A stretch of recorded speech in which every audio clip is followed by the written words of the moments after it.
Jadi setiap manusia itu sama kayak CPU, sama kayak handphone, semua itu ada chipnya, semua itu ada sebuah program yang sudah tertanam. Ya, itu nanti akan mempengaruhi cara orang tersebut berkomunikasi, bekerja, berpikir, berperilaku, berperasaan, dan lain sebagainya.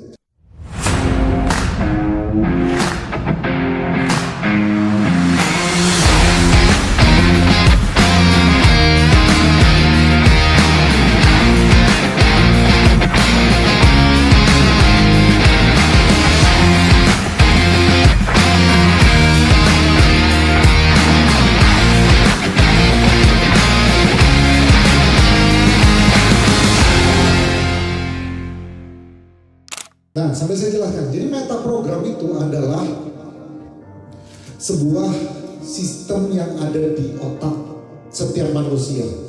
Jadi setiap manusia itu sama kayak CPU, sama kayak handphone, semua itu ada chipnya, semua itu ada sebuah program yang sudah tertanam.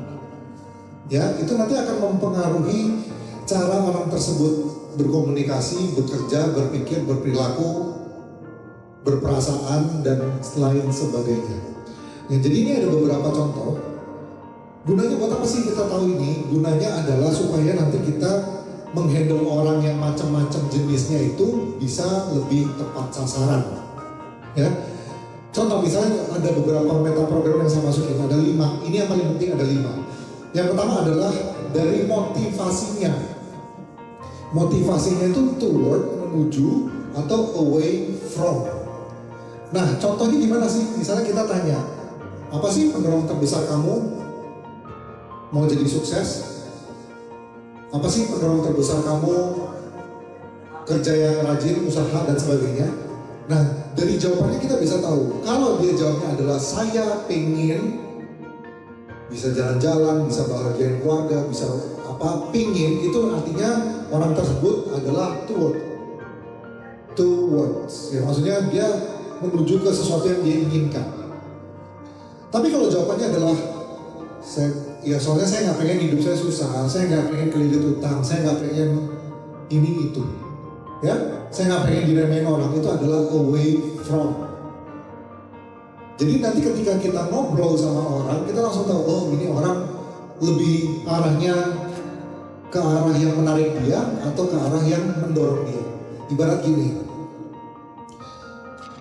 dia ini adalah ada dua jenis kuda ya. Ada kuda yang maju kalau melihat wortel di depan dia, sama ada kuda yang maju kalau dicambuk dari belakang. Intinya gitu aja.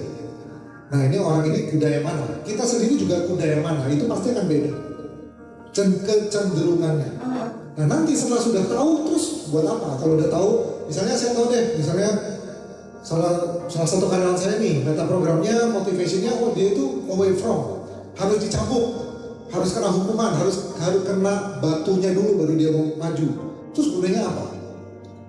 Berikutnya, kalau kita mau ngasih motivasi, kita kasih masukan, jangan kasih kamu bayangin kamu nanti ke depan sukses dan sebagainya. Kasihlah yang memang cambukan yang terbesar yang dia hindari.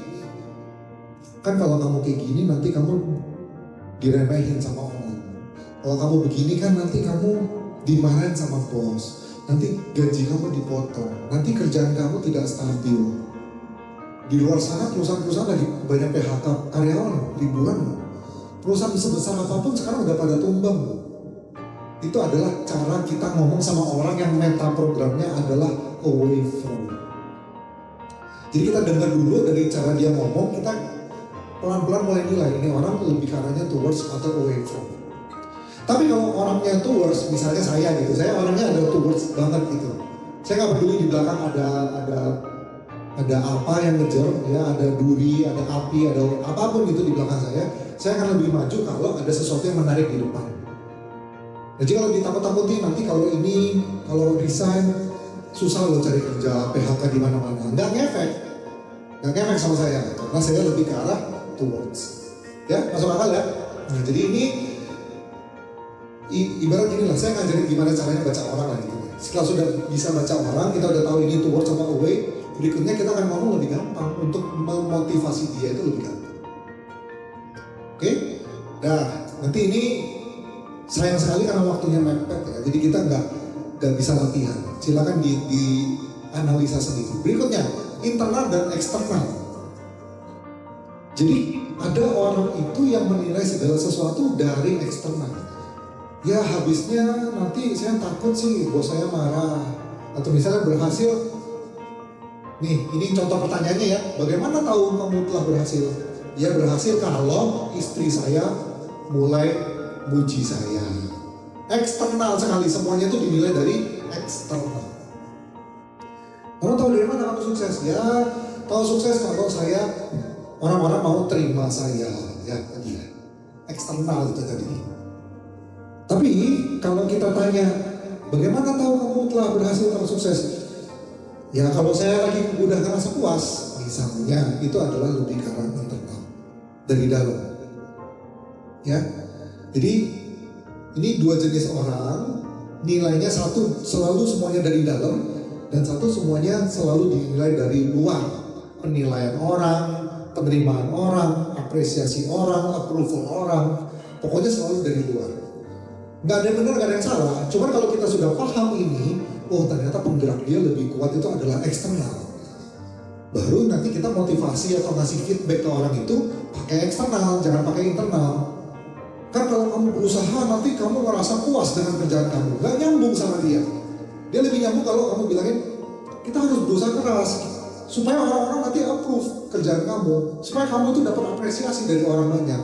Eksternal, ya, masih ngikutin ya? Nah ini namanya meta program. Berikutnya lagi, options sama prosedur. Ini ada dua jenis orang, bagaimana caranya dia mengolah informasi dan menyampaikan informasi. Ada orang nih, kita ngomong prosedur dulu, prosedur ya, dari awal sampai akhir. Itu kalau cerita, ngomongin kerjaan, ngomongin proyek, itu pasti dari awal sampai akhir. Pak ini ada proyek baru, gimana nih kita komunikasiin ke anak buah kan? Oh ya udah gini. Jadi dari awal, mau diceritain dulu awalnya. Awalnya saya ketemu sama ini, lalu muncul ide ini, lalu begini, lalu begini, lalu begini. Itu namanya adalah prosedur. Ada yang kayak gitu. Kadang-kadang saya juga seperti itu, jadi saya agak cenderung-cenderungnya dalam prosedur. Ada juga orang yang options. Jadi nggak ada, kalau dari awal sampai akhir nggak ada. Langsung dia udah pilihannya kalau nggak ini, ya ini. Kalau nggak ini, yang ini. Dia lebih loncat kiri kanan gitu. Terus gunanya apa? Ya gunanya kalau kita ngomongin kerjaan, sama orang yang prosedur, ceritain dari awal. Jadi habis begini ya, habis begini ya, kayak buku resep ya, habis digoreng, ditiriskan ya, habis ditiriskan tunggu 5 menit ya, itu khusus untuk orang prosedur. Tapi kalau untuk orang yang options, nggak bisa ceritanya kayak gitu. Intinya adalah kamu harus lihat tuh, bawannya udah kering apa belum, kalau udah kering ya kamu angkat. Options, nggak perlu prosedur dari awal. Itu akan lebih masuk. Oke, option, prosedur. Ini mirip nih. Global, spesifik. Ada orang kalau ngomong itu harus spesifik. Lagi ngomongin proyek nih, ada orang yang akan ngomong, nah terus nanti kita mulai kerjanya kapan? Terus nanti yang ngajarin ini siapa? Yang ngajarin ini siapa? Ini namanya adalah spesifik. Orang-orang seperti ini cocoknya taruh di bidang apa? Finance, admin, gitu kan? Orang-orang kayak gini jangan dimasukin misalnya jadi ke pimpinan gitu, nggak bisa, karena terlalu detail. Nanti ada adalah micromanagement. Tapi kalau yang global, ngomongin proyek, orang ini akan ngomongin, jadi tujuan besarnya apa nih Pak proyek ini? Beda, ngomonginnya itu yang udah garis besarnya. Ya, jadi ini adalah tipe-tipe orang, nggak ada yang benar, nggak ada yang salah. Cuman dia itu tadi, kan kita mau leading atau memimpin orang-orang yang beda personality, beda culture, beda sifat, beda pemikiran semuanya kan. Daripada saya ngajarin gimana cara mendidik Gen Z, gimana cara leading milenial, gimana saya cara leading baby boomer, daripada begitu kelamaan. Lebih baik saya langsung aja, ya udah kita pahamin aja meta programnya tiap-tiap dari orang ini.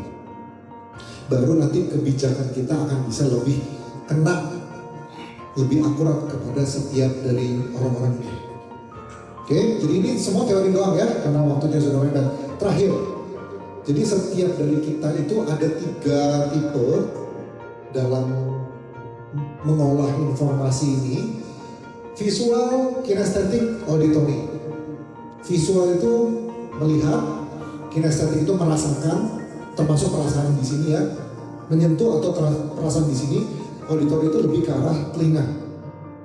Setiap orang itu ada kecenderungannya. Ya, kalau di psikologi itu kita pelajari.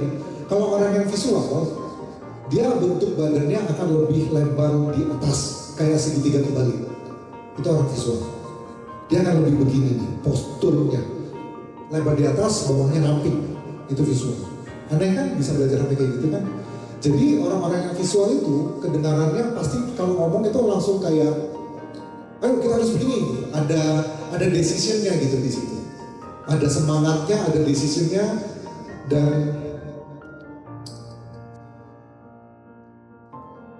prinsipnya kuat orang visual itu. Ya, nah jadi visual itu yang biasanya yang orator gitu ya, yang pemimpinnya yang ayo kita bisa ya, itu prinsipnya kuat, itu adalah biasanya visual. Lalu kinestetik, kalau kinestetik itu biasanya orangnya gede di bawah, bukan gede di bawah, kayak seolah-olah badannya itu ramping di atas, agak gede di bawah gitu, kelihatan kok, ya. Udah gitu biasanya orangnya kan lebih pelan, ngomongnya lebih pelan, lebih santai, lebih teratur, tertata. Orangnya akan lebih merasa begini, merasa begitu. Nah itu adalah kinestetik. Auditory itu akan lebih pendiam, dan auditory itu lebih lurus, atas bawah semuanya lurus.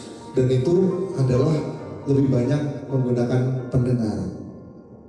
Nilainya selain dari yang tadi saya sebutin, dari bentuk badannya, dari cara ngomongnya dan sebagainya, ini orang-orang ini akan bisa kelihatan ketika lagi cerita. Kalau orang visual, dia lagi ceritain misalnya tujuan dia, saya melihat 10 tahun ke depan saya akan menjadi orang yang sukses. Itu orang visual. Karena dia pakai kata saya melihat. Saya melihat proyek ini gak bakal berhasil. Itu visual sekali. Jadi kalau Anda mau coaching orang ini, tahu orang ini visual, ditanya, apa sih di masa depan proyek ini setelah sudah berjalan, apa yang bisa Bapak lihat? Lihat visual. Kalau kita bilang apa yang bisa Bapak dengar 10 tahun ke depan, gak akan nyambung. Karena itu programnya adalah sudah tertanam seperti itu. Visual. Kalau kinestetik, saya rasa ini bisa jalan. Saya merasakan, rasanya gimana nih? Ya, pokoknya kalau udah merasa, udah di dalam sini, itu adalah orang yang kinestetik. Ya udah, kita kalau coachingnya mau kasih masukan dan sebagainya, pakai aja. Jadi kamu ngerasanya gimana? Ya, kamu rasanya langkah terbaik apa sih? Kalau yang kamu rasain, itu kinestetik. Dan auditory adalah kedengarannya bagus. Gitu. Nah ini kedengarannya bagus nih.